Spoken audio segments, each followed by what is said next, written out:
ओम श्री गणेशाय नमः। श्री जानकी वल्लभो विजयते। श्री रामचरितमानस अयोध्या कांड।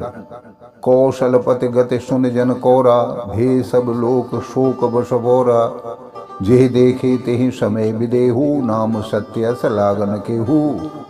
अयोध्यानाथ की गति सुनकर जनकपुरवासी सभी लोग शोकवश बावले हो गए, अपनी सुध बुध भूल गए। उस समय जिन्होंने विदेह को शोकमग्न देखा, उनमें से किसी को ऐसा नहीं लगा कि उनका विदेह नाम सत्य है, क्योंकि देहाभिमान से शून्य पुरुष को शोक कैसा।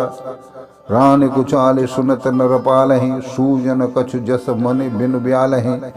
भरतराज रघुवर बनवासु, भा मिथिलेश हृदय हरासु। रानी की कुचाल सुनकर राजा जनक जी को कुछ सूझ नहीं पड़ा, लेकिन मणि के बिना सांप को नहीं सूझता। फिर भरत जी को राज्य और श्री रामचंद्र जी को वनवास सुनकर मिथिलेश्वर जनक जी के हृदय में बहुत बड़ा ही दुख हुआ। नृप बूझे बुध सचिव समाजू, कहूँ विचार उचित का आजू। समुझे अवध असमंजस दो, चलिए कर रहे न कह कछको। राजा ने विद्वान और मंत्रियों के समाज से पूछा, विचार कर कहिए आज इस समय क्या करना उचित है। अयोध्या की दशा समझकर और दोनों प्रकार से असमंजस जानकर चलिए या रहिए, किसी ने कुछ नहीं कहा। नृपहि धीर धर हृदय विचारी, पठे अवध चतुर चर नारी। बूझ भरत सत्य भाव को भाऊ, आयहु बेग न होए लखाऊ। जब किसी ने कोई सम्मति नहीं दी, तब राजा ने धीरज धर के हृदय में विचार करके 4 चतुर गुप्तचर अयोध्या को भेजे और उनसे कह दिया कि तुम लोग राम जी के प्रति भरत जी के सद्भाव, अच्छे भाव या दुर्भाव का पता लगाकर जल्दी लौट आना, किसी को तुम्हारा पता नहीं चले। गए अवधचर भरत गति, बूझ देख करतूत। चले चित्रकूट है भरत, 4 चले तेरतूत। सियावर रामचंद्र की जय, पवन सुत हनुमान की जय। मंगल भवन मंगलहारी, द्रवहु सुदशरथ अजिर बिहारी। दीन दयाल विरधु संभारी, हरहु नाथ मम संकट भारी। गुप्तचर अवध को गए और भरत जी का ढंग जानकर और उनकी करनी देखकर जैसे ही भरत जी चित्रकूट को चले, वे मिथिला को चल दिए। दूत न आए भरत कह करनी, जनक समाज जथामति वर्णी। सुने गुरु परिजन सचिव महीपते, भे सब सोच स्नेह बिकल अते।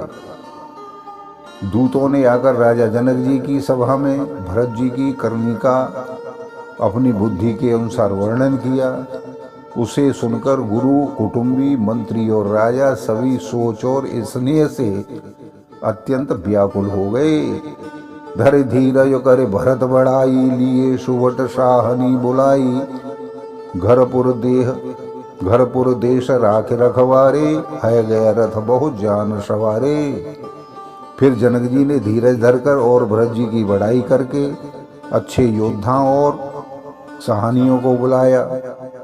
घर नगर और देश में रक्षकों को रखकर घोड़े, हाथी, रथ आदि बहुत सी सवारियां सजवाईं। दुगरी साध चले तत्काला, किए विश्राम न मग मह पाला।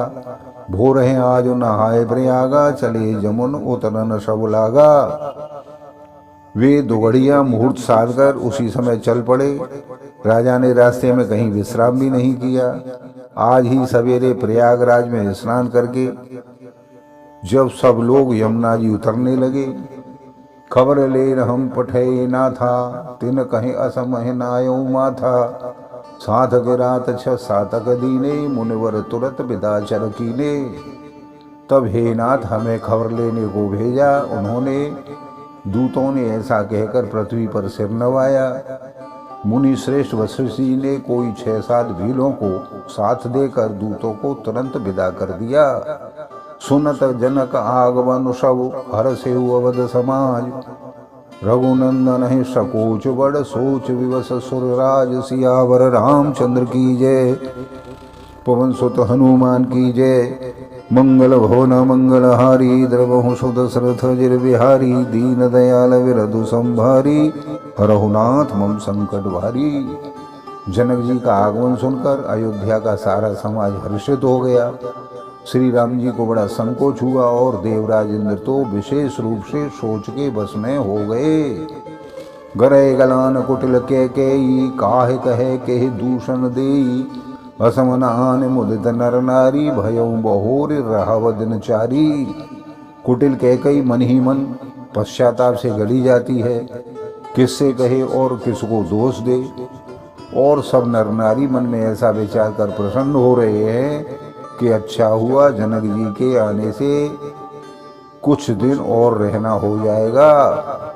यही प्रकार गतवा सरसो प्रात नहान लाग सबको कर्म जन पूजे नर नारी गणप गौर तिरुप्रार पुरारी।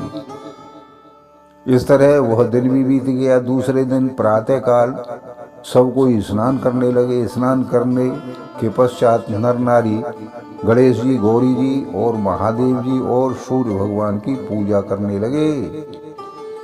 रमा रमन पद बंद बहोरी भिन वह अंजुल अंचल जोरी। राजा राम जानकी रानी आनंद अवध अवध राजधानी। फिर लक्ष्मीपति भगवान विष्णु के चरणों की वंदना करके दोनों हाथ जोड़कर आंचल पसार कर विनती करते हैं कि राम जी राजा हों, जानकी जी रानी हो तथा राजधानी अयोध्या आनंद की सीमा हो। सुबह बसों फिर सहित समाजा भरत हैं राम करहु युवराजा। यही सुख सुधा सींच सब काहू देव देहु जग जीवन लाहू। फिर समाज सहित सुखपूर्वक बसे और श्री राम जी भरत जी को युवराज बनावे। हे देव, इस सुख रूपी अमृत से सींच कर सब किसी को जगत में जीने का लाभ दीजिए। गुरु समाज भाइन सहित राम राजपुर हो। अक्षत राम राजा वद मरियमाग सबको सियावर रामचंद्र की जय। पवन सुत हनुमान की जय। मंगल भवन मंगलहारी द्रवहु सुत सरथ जिर बिहारी। दीन दयाल विरधु संभारी हरहु नाथ मम संकट भारी। गुरु समाज और भाइयों समेत श्री राम जी का राज्य अवधपुरी में हो और श्री राम जी के राजा रहते ही हम लोग अयोध्या में मरें, सब कोई यही मांगते हैं। सुन सनेम पुरजनवानी निंद है जोग विरत मुनि ज्ञानी। हे विजय नित्य कर्म करे पुरजन राम है करहे प्रणाम पुलिक तन। अयोध्या वासियों की प्रेममयी वाणी सुनकर ज्ञानी मुनि भी अपने योग और वैराग्य की निंदा करते हैं। अवधवासी इस प्रकार नित्य कर्म करके श्री राम जी को पुलकित शरीर हो प्रणाम करते हैं। ऊंच नीच मध्यम नर नारी लहे दरोज निज निज अनुहारी। सावधान सब ही सन्मान है सकल सराहत कृपा निधान है। ऊंच नीच और मध्यम सभी श्रेणियों के स्त्री पुरुष अपने अपने भाव के अनुसार श्री राम जी का दर्शन प्राप्त करते हैं। श्री रामचंद्र जी सावधानी के साथ उनका सम्मान करते हैं और सभी कृपा निधान श्री रामचंद्र जी की सराहना करते हैं। लड़काएं ते रघुबरवानी पालत नीति प्रीति पहचानी। शील सकोच सिंधु रघुराऊ सुमुख सुलोचन सरस स्वभाऊ। श्री राम जी की लड़कपन से ही यह वान है कि वे प्रेम को पहचान कर नीति का पालन करते हैं। श्री रघुनाथ जी शील और संकोच के समुद्र हैं। वे सुंदर मुख के सुंदर नेत्र वाले और सरल स्वभाव भी हैं। कहत राम गुण गण अनुरागे सब निज भाग सराहन लागे। हम सम पुण्य पुंज जग थोरे जिन्हें राम जानत कर मोरे। श्री राम जी के गुण समूहों को कहते कहते सभी लोग प्रेम से भर गए और अपने भाग्य की सराहना करने लगे कि जगत में हमारे समान पूर्ण की बड़ी पूंजी वाले बहुत ही थोड़े लोग हैं जिन्हें श्री रामचंद्र जी अपना रहे हैं। ये मेरे हैं ऐसा जानते हैं। प्रेम मगन ते समय सब सुने आवत मिथिलेश। सहित सभा संभ्रव उठेऊ रघुकुल कमल दिनेश सियावर रामचंद्र की जय। पवन सुत हनुमान की जय। मंगल भवन अमंगल हारी, द्रवहु सु दशरथ अजिर बिहारी। दीन दयाल विरधु संभारी, हरहु नाथ मम संकट भारी। उस समय सभी लोग प्रेम में मग्न हैं। इतने में ही मिथिलापति जनक जी को आते हुए सुनकर सूर्य कुल रूपी कमल के सूर्य श्री रामचंद्र जी सभा सहित आदर पूर्वक जल्दी से उठ खड़े हुए। बोलो सियावर रामचंद्र की जय। आप सभी को बार बार धन्यवाद। चैनल को लाइक और सब्सक्राइब करें। बहुत बहुत धन्यवाद। सादर नमस्कार।